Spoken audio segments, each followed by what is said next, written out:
Well, we are a few hours removed from Khamzat Chimaev versus Kamaru Usman, and a lot of people did not give Usman a chance in this fight. They thought Khamzat was going to run through Usman and get an easy first round submission, which, he actually almost did.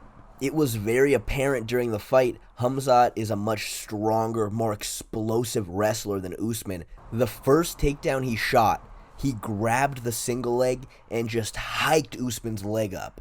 Remember when Gilbert Burns fought Khamzat? Well, that was all the way down at 170 pounds. But this Khamzat has had a year and a half to really put on size and acclimate to being a 185 pounder. The highest level wrestler Usman fought prior to this was Colby Covington, and clearly Khamzat dwarfs him. In their second fight, Colby went for a lot of takedowns against Usman, and you can see how comfortable Usman was causing scrambles and stuffing shots. But right from the beginning, you can see how hard Usman was trying to scramble up from Turtle, but Khamzat was keeping a lot of pressure on him, and he kept hooking Usman's right leg and taking away his base, making it very difficult for him to stand up. As soon as he was able to get Usman on all fours, he slid both his hooks in, and we saw that Khamzat is the more well-rounded grappler. Khamzat was awarded his brown belt after the fight, and without a doubt, he deserves it. Usman, he has very good wrestling and very good wrestling defense, but as far as using jiu-jitsu, it's not really a part of his game. Against everybody at welterweight Usman had fought so far, he was able to prevent anybody from getting into a deep shot on him, and therefore he didn't need to worry about giving up his back, apart from when Leon Edwards tripped him in their second fight. There, he also got stuck with Leon on his back for the entirety of the round. With the back control, Khamzat was dangerously close to finishing that rear naked choke. He wasn't able to slide the hand completely behind Usman's head. Still, though, it was very tight, but Usman had great unorthodox submission defense in this instance. The strategy he decided to go with was flinging Khamzat's face into the canvas, and it worked really well. It's a great strategy to use because whenever you're dedicating both of your arms to something while grappling, you're open to going face first into the mat. The second round, Khamzat seemed to slow down a lot, and what I'm hearing now is he broke his hand at some point in the first round, which made it difficult to strike and to wrestle, which makes perfect sense if true. But one thing that is undeniable is he slowed the pace down a lot. Now, I've seen a lot of people in the Instagram comments since then be like, man, Khamzat needs to fix his cardio. Khamzat hasn't fixed his cardio problem yet.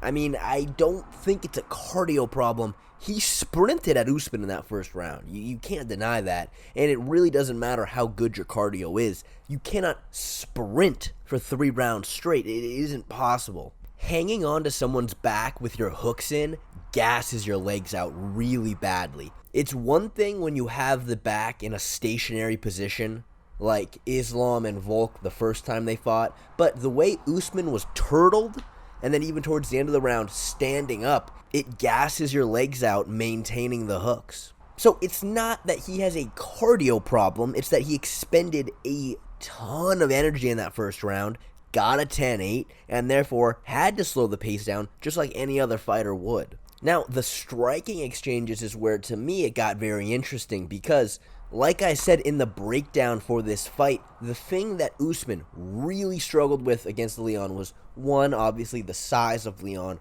but also Usman is primarily a boxer. He can throw kicks, but he does damage with his punches. Leon stayed out of punching range and constantly spammed kicks, which was something Usman really struggled against. Now, Khamzat is a very well-rounded fighter, and he can definitely throw kicks, not to the proficiency of Leon, but he can certainly do it, and he used them to decent success in this fight, but he wasn't able to keep Usman out of boxing range. There were a few times that Khamzat got tagged because Usman is the better boxer. You can't deny he has a very good jab and a very good straight right. If Khamzat ends up getting the title shot next, like Dana says he's gonna, it is possible Sean Strickland finds a lot of success in the boxing if Khamzat begins to slow down as the fight goes on. But anyway, let me ask you guys, did Usman end some of the hype Khamzat had going into this fight? Because, to be honest with you, I think Usman won rounds 2 and 3. Both of those rounds were close, but I give the edge in striking and damage to Usman. Khamzat had a few really good takedowns where he got deep on some shots, but he wasn't able to do any damage with it. Well, here's what I'm going to say, and this may be a very unpopular opinion, but I still want to see him fight Paulo Costa.